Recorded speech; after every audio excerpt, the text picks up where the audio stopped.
Pisces, hi.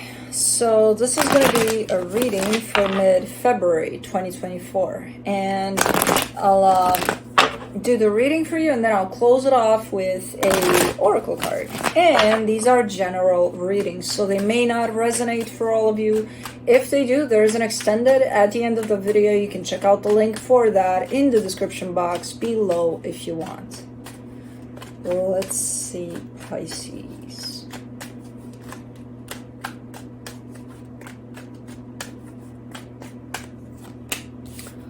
What is happening?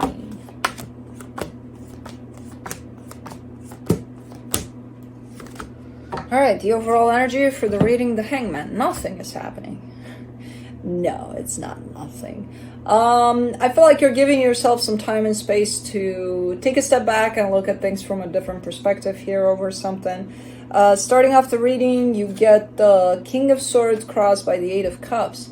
You're almost giving me a sense of, I would do something about something if I were to care about it, but I don't. Like it's the stake is not high enough for you to do something about something here, by the looks of it. Either you or someone you're dealing with. In your focus, the Eight of Wands, you're either talking to someone about it or wanting to open up about this experience to someone. In the recent past, the Ten of Swords, something may have come to a close. Maybe. In your strength, the Two of Pentacles, you're in a place of, you know, 1 foot in, 1 foot out into this whole energy of, is it done? Is it not done? Is it done? Is it not done? Where are we going? What are we doing now? You know? In your immediate future, the High Priestess, your intuition is showing up, popping in like crazy here, probably guiding you in at least a direction about the situation. Supporting this reading, the Seven of Wands, you seem to be... There seems to be a rejective energy to something here. There seems to be you being in the way of something, being like, no, stay right there. Okay. The energy that surrounds you, and you may not be aware of it, the Two of Cups. I see love here. I know you can't see it, but I do. And I don't know where it's coming from and how this applies, but it's here. In your hopes and fears, the Eight of Swords. Quite a lot of overthinking over the situation. So you're not... I kind of get the sense that you're dealing with something that keeps you a little bit up in the air, where you don't know how to deal with it, what to do about it. You know, that's why you need some time here to take that step back and try to look at the situation from different angles. And I kind of get the sense that that's what you're trying to do. In the potential outcome, the Queen of Swords, you're finally showing up with a little bit of clarity. I have no idea where that's going to take you, but at least you're clear in your energy. Okay, let's clarify. Let me do the Hangman.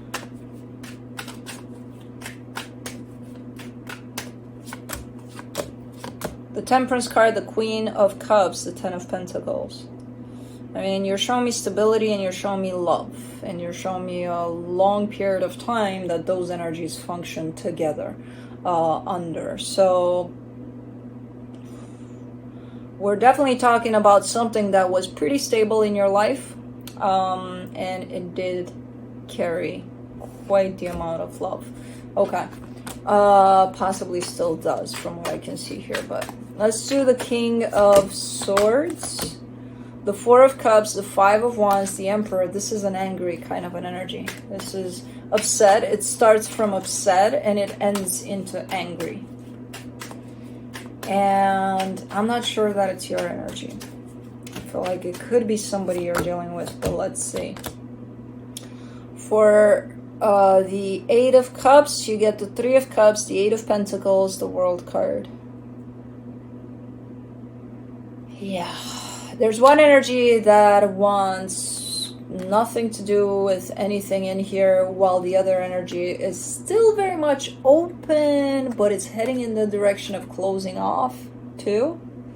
So it's like, okay, so, you know, I got no one to work with here. You know, this other energy is not going to meet me halfway with how angry they are. So what am I doing here, you know? Okay, let me do the Eight of Wands in your focus. The Nine of Pentacles, the Queen of Swords, the Hierophant. Yeah, there's an energy here that is coming from outside of yourself that you're working with. And it's helping you a lot to step back into your power. Because whatever this experience is, kind of took a little bit away from you, a little bit a lot. Where you found yourself possibly quite lost here at some point. You're starting slowly but surely, and it's coming from you to step back into your power. But again, with a little help from outside, which could be, again, you talking to somebody about it, or who knows. Let's do the Ten of Swords in the recent past, the Two of Wands, the Empress, the Knight of Wands. Yeah, some time has passed where you may have waited and waited for things to be restored, for the other person to step up, but eventually I kind of get the sense that you're like, okay, it's a done deal, you know? Reaching the conclusion that maybe it's not gonna happen. Let me do the Two of Pentacles in your strength. The Knight of Cups, the Six of Swords, the Ten of Cups. That's where the pickle comes in. Because it's like, well, I still care for whoever this is. I still have a lot of love for them. How do I move on from the situation and still accept that there's quite the love in there for whoever this is? You know, how does that happen? How do you walk away physically from something that you care so deeply about? Where our human mind can't comprehend that that's actually possible. So that's where you're kind of stuck a little bit. That's what keeps you stuck, not going anywhere, you know, not jumping on board of this energy of moving on completely, because you still care for whoever this is. And to our human mind, it's like, well, then why would you walk away from this if you still care for them? Because maybe you're dealing with their energy that says, I don't want to see you, I don't want to see your face, I hate you, or something. Yeah, I don't know if it's pretty aggressive in there in the way that they're showing up, in the sense of very angry. So that's their deal. However way they want to deal with that, it's on them. It's not on you. But what do you do with that? You stay. You know, you stay in there and you're like, maybe they'll be fine one of these days. They'll come out of it. For how long? You know, so... And that's where the pickle is for you. And that's what keeps you stuck for a very long time here. In this place of, what am I doing here? For the High Priestess in the immediate future, you get the Knight of Pentacles, the Wheel of Fortune, the Two of Cups. Okay, you're starting to move slowly but surely here. And your intuition is a very big part of this. Because it's guiding you to wherever you need to go. And towards a better place. You know? And towards whatever is accepting and welcoming you from the same frequency, basically, that you can share this love with. Because whoever this is right now is unavailable for that. So it's a matter of, you know, taking it slow, one day at a time. And building up to such extent that you are allowing for your intuition to guide you through this process as well. For the Seven of Wands, in the supportive energies, you get the Nine of Wands, the Chariot, the Fool.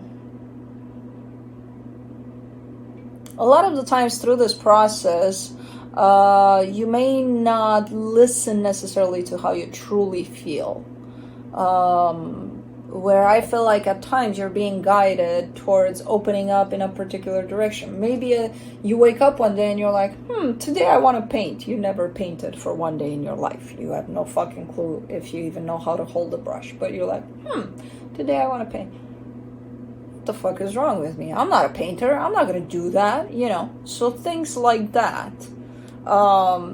You're I don't know, I see this energy coming from you as something that feels natural and organic, and even as a kind of like a sign from the universe, like, hey, you know, go in this direction. You're like, nah, not gonna do that. Interesting. For the Two of Cups, you get the Magician, the Queen of Pentacles, the King of Wands. I kind of get the sense that whatever this experience was, or maybe still is, didn't happen super long ago, but didn't happen yesterday either. I feel like you've been coming or trying to come out of this for quite a while. I'm not sure if you know that you're actually manifesting your next chapter here, especially when it comes to your heart. You are manifesting that. And I do see it blending in here with the energy as if it's coming in. Not sure when, it's whenever you're ready to see it and to accept it. But okay, that's nice.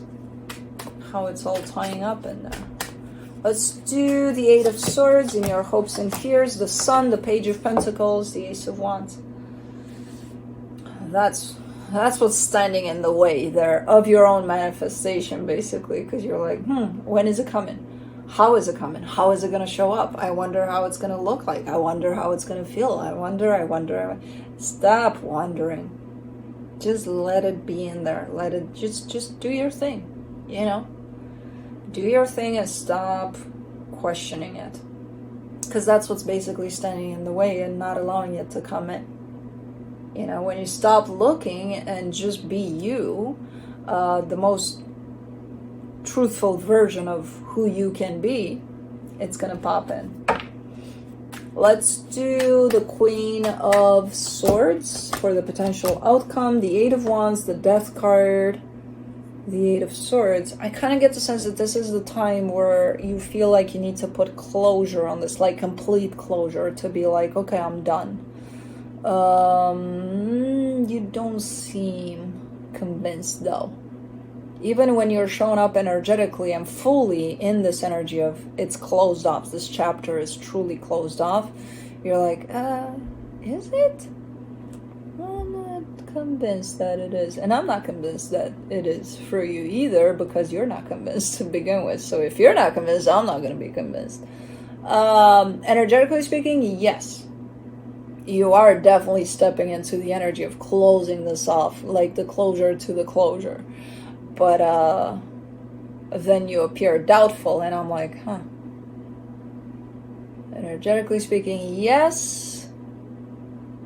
Mentally speaking, there might be some doubt in there over the fact that this has closed off or not, or maybe, or, yeah.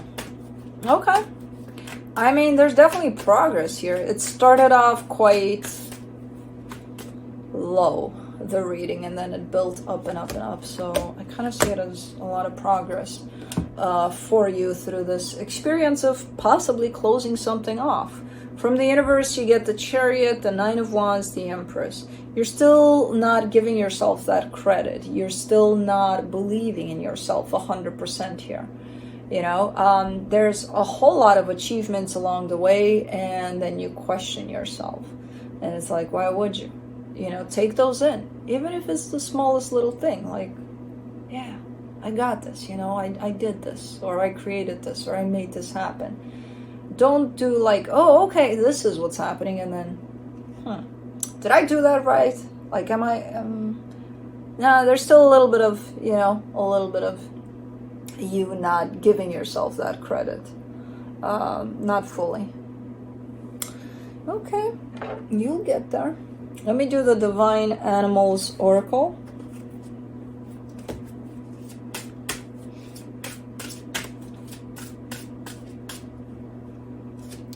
You get Beaver. Work, work, work, work. Number 27. There you are. To love your work is a gift. Find a balance between work and rest. It is worth aligning your work with your purpose if you can.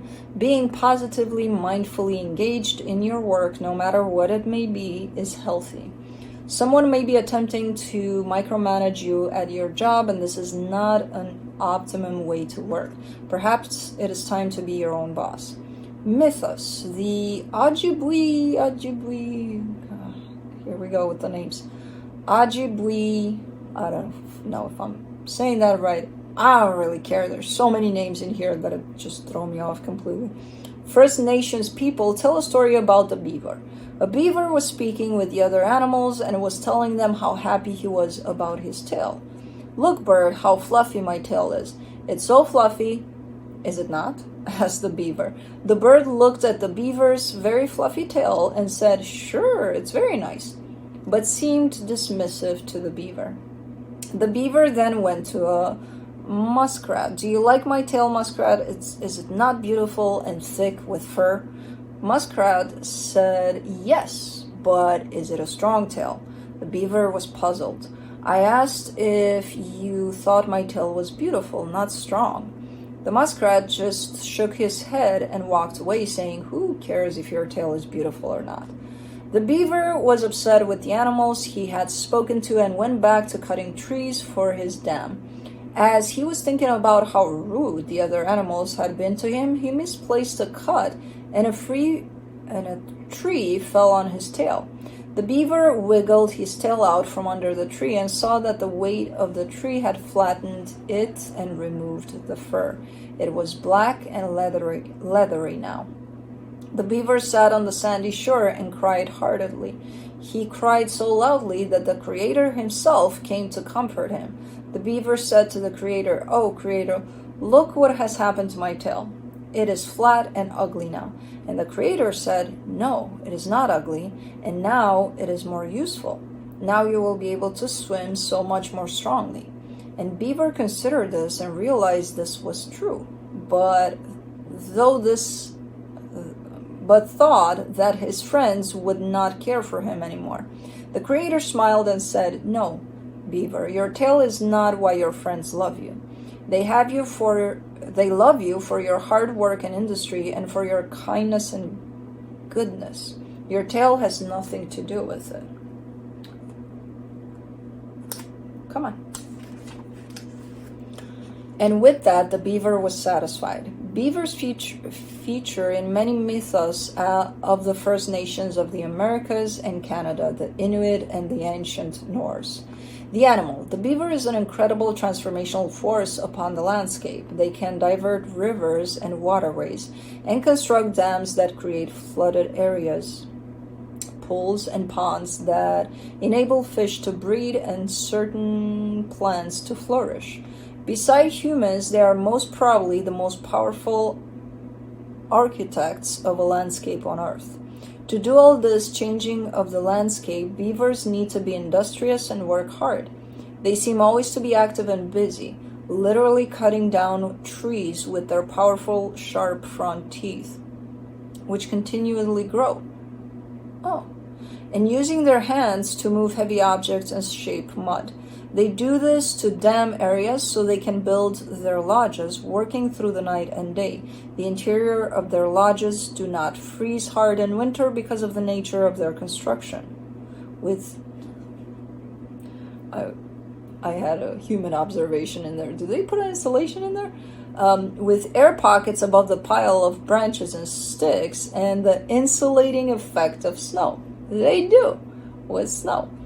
Beavers share their lodges as monogamous pairs with their kids? Kids? I believe that's kids. Kids? We'll say kids, but I think that's kids. There are some mistakes in this. Yeah. They are territorial and will defend their territories. They are strongly built and weigh an average of 25 kilograms and are the second largest rodents on Earth after the capybara. Their tails in particular are a great asset, the rounded flat shape being able to propel them very quickly in the water, but also giving them good balance on land. Beavers are very agile underwater and are able to stay there for up to 15 minutes if threatened, although they usually spend only for a few minutes at a time as there is always work to do. The magic. When you find it hard to motivate yourself or when things are not working out with your career or work situation, beaver energy can help. When you need help finishing a physical project or attracting good craftspeople, call upon beaver magic to assist. Man, I love all animals, I swear to God. I read some very interesting facts here about these animals, and I'm kind of like, whoa. See, they even isolate their shit. Anyways, that's what I have for you. Hope this helped, and I'll see you next time. Bye.